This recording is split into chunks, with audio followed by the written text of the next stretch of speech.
ដែលប្រហែលថ្ងៃក្រោយពេលគេដាក់អញ្ចឹងហើយគឺគេបានយករថយន្តកង់10ជាមួយនឹងមធ្យោបាយផ្សេងៗទៀតដើម្បីកោះយកទ្រព្យសម្បត្តិប្រជាពលរដ្ឋពីក្នុងលំនៅឋាននេះអស់ទៅលេង After the place is there while in the location you see they also employ the truck and ABC who came and loot the civilian valuable and belonging in the area.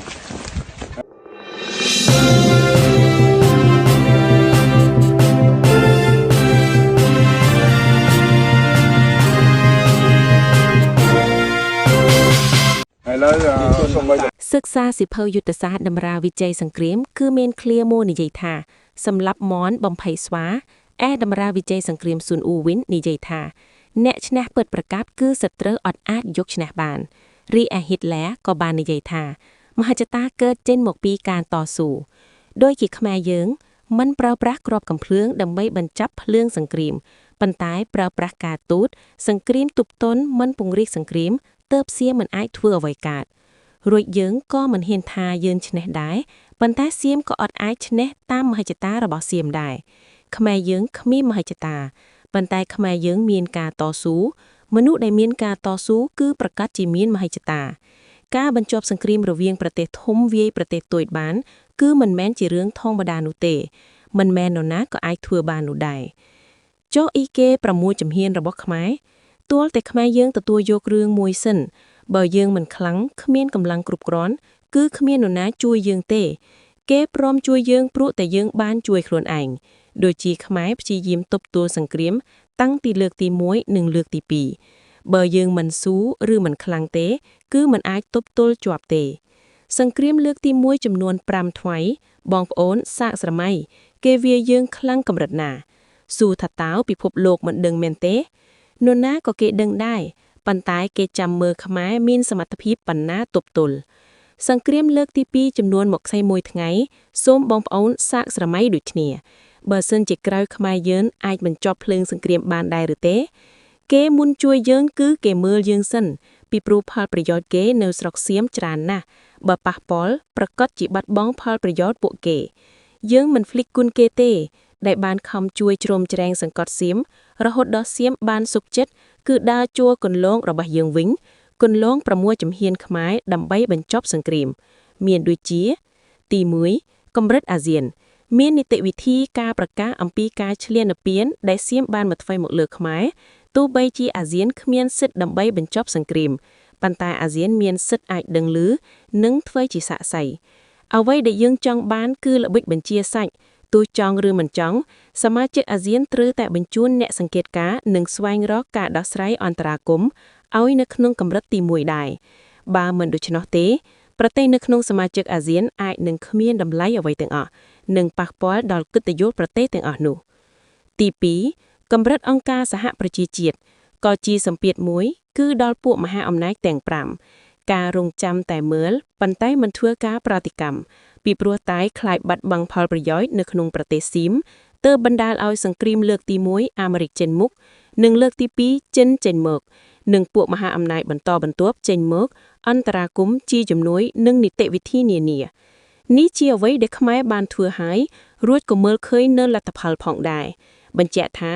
ខ្មែរមិនគ្មានអំណាចប៉ុន្តែអាចប្រើមហាអំណាចបានទី3កម្រិត GBC គណៈកម្មការព្រំដែនទូតខ្មែរសៀមបន្តបញ្ចប់សង្គ្រាមពិភាក្សានឹងការដោះស្រាយបញ្ហានៃព្រំដែនដើម្បីកាត់បន្ថយការប្រថុងកជាយោធានៅតាមតំបន់ព្រំដែនរក្សាសន្តិភាពនិងស្ថិរភាពរវាងប្រទេសទាំងពីរជាពិសេសអនុវត្តកិច្ចព្រមព្រៀងព្រំដែននិងការយោគយល់គ្នាឡើយនេះជាអ្វីដែលខ្មែរយើងចង់បានទើបបានជាខ្ញុំនិយាយថាការបង្កើតសង្គ្រាមជារឿងងាយស្រួលប៉ុន្តែដើម្បីបញ្ចប់សង្គ្រាមគឺមិនមែនជារឿងងាយស្រួលទេគេចង់បន្តសង្គ្រាមឯខ្មែរគឺចង់បញ្ចប់សង្គ្រាមទី4កម្រិត JBC ជាគណៈកម្មការព្រំដែនរួមខ្មែរសៀមដើម្បីពិភាក្សានិងកំណត់ខ្សែព្រំដែនជាក់លាក់ធ្វើផែនទីនិងដាក់បង្គោលព្រំដែនអនុវត្តសន្ធិសញ្ញានិងកិច្ចព្រមព្រៀងព្រំដែនដើម្បីប៉ាការនិងការដោះស្រាយជម្លោះព្រំដែនតាមផ្លូវសន្តិភាពត្បិតឥឡូវមិនទាន់ដំណើរការប៉ុន្តែសន្ធិសញ្ញាបារាំងសៀមគឺផ្លូវការຂະຫນាត1ភាគ20ម៉ឺនឥឡូវនេះ គឺរាជរដ្ឋាភិបាលយើងប្រើប្រាស់សិទ្ធិមនុស្សនិងសិទ្ធិ GBC បានបញ្ជូនប្រជាពលរដ្ឋរស់នៅធម្មតាវិញដើម្បីរុញសៀមឲ្យថយខ្មែរដើរមុខបន្តទី5ជាតុលាការអន្តរជាតិឲ្យចេញជាត្រៃកាត់ទោសបុគ្គលមិនមែនរដ្ឋដែលប្រព្រឹត្តអំពើឧក្រិដ្ឋធ្ងន់ធ្ងរបំផិតក្នុងច្បាប់អន្តរជាតិនៅក្នុងពេលបច្ចុប្បន្នអ្នកនយោបាយសៀមនៅស្ងៀមមិនហ៊ានប្រតិកម្មយល់ព្រមនិងសហការលើការបញ្ជូនប្រជាពលរដ្ឋទៅរស់នៅធម្មតាវិញដូច្នេះបើពួកយោធាសៀមមិនព្រមត្រូវប្រឈមមុខនឹង ICC ដែលមេបណ្ដឹងស្រាប់តាំងពីរឿងមេភាគភូមិ2ដែលខ្មែរយើងបានរៀបចំបណ្ដឹងនិងអ្នកក្រោយនរណាហ៊ានបដិសេធក៏ត្រូវទទួលបណ្ដឹងដូចគ្នាទី6ជាតុលាការយុត្តិធម៌អន្តរជាតិគឺដោះស្រាយចំនួនព្រំដែននិងទឹកដីការបកស្រាយសន្ធិសញ្ញាអន្តរជាតិនិងការរំលោភច្បាប់អន្តរជាតិរវាងប្រទេសរួមទាំងទំនាក់ទំនងរដ្ឋនិងរដ្ឋផងដែរដូច្នេះមានន័យថា GBC សៀមត្រូវតែគោរព IJBC ត្រៀមត្រូវតែអនុវត្តបើយោធាប្រឆាំងគឺប្រឈមមុខនឹង ICC បើសុនសៀមចង់រកខុសត្រូវដោះស្រាយគ្នានៅ ICJ ដូចឆ្នាំ1962ពីព្រោះថាខ្មែរមានឯកសារការបញ្ជាក់រាល់វត្ថុតាងទាំងអស់រួមទាំងបញ្ហាសំណងត្រូវសងខ្មែរផលខូចខាតផ្សេងៗផងដែរសរុបជារួមទៅនៅក្នុងរឿងទាំងអស់នេះបងប្អូនតាមដានព័ត៌មានជាតិប្រកាសជាបានដឹងនិងបានយល់ណាស់តែក្រមជ្រុលនិយមបំភ័យបងប្អូនថាមិនអាចទៅរួចបើសិនមិនអាចទៅរួចទាល់តែទៅមុខមិនរួចសិនប៉ុន្តែនេះគឺដំណើរការទៅមុខធម្មតាសួរថាតើមិនអាចទៅរួចតាមរបៀបណាប៉ុន្តែការប្រែប្រាក់ពេលវេលាពីជំហានមួយទៅជំហានមួយចាប់ពីជំហានបញ្ចប់សង្គ្រាមរហូតបញ្ជូនប្រជាពលរដ្ឋឲ្យពួកគាត់ទៅរស់នៅវិញធម្មតាខ្ញុំសូមចិត្តបងប្អូនរឿងមួយកុំប្រើប្រាស់ការផ្សាយដើម្បីវាយប្រហារទៅលើសៀមគឺដូចរឿងចិនទៅដាក់ទង់ជាតិនិងដកបន្លាលួសយើងធ្វើស្ងាត់ទៅរស់នៅធម្មតាទៅមិនបាច់បញ្ឈឺពួកវាទេប្រយ័ត្នពួកវាកើតខ្មាស់គឺពួកវាកើតឆ្កើតម្ដងទៀតសម្ពាធពួកវាគឺការបិទបាំងព័ត៌មានកុំធ្វើឲ្យប្រជាជនសៀមដឹងខ្លាចមានការប្រតិកម្មលើពួកវាមានរឿងដ៏ច្រើនទៀតដែលខ្ញុំមិនអាចជម្រាបប្រាប់បងប្អូនបានទេពីព្រោះរឿងខ្លះមិនអាចសរសេរពន្យល់បងប្អូនលម្អិតទេខ្ញុំសង្ឃឹមថាសរសេរប៉ុណ្ណឹងបងប្អូនអាចដឹងនិងយកទៅស្វែងយល់បន្ថែមបានខ្ញុំសូមបញ្ចប់សំណេរសង្ខេបបែបខ្លី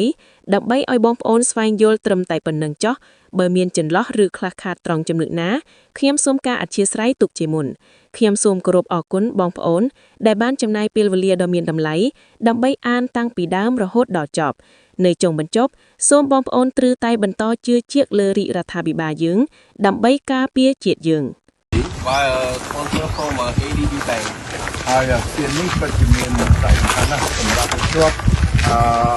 តំណែងតំណងនិងការដឹកជញ្ជូននិងការធ្វើដំណើរឲ្យ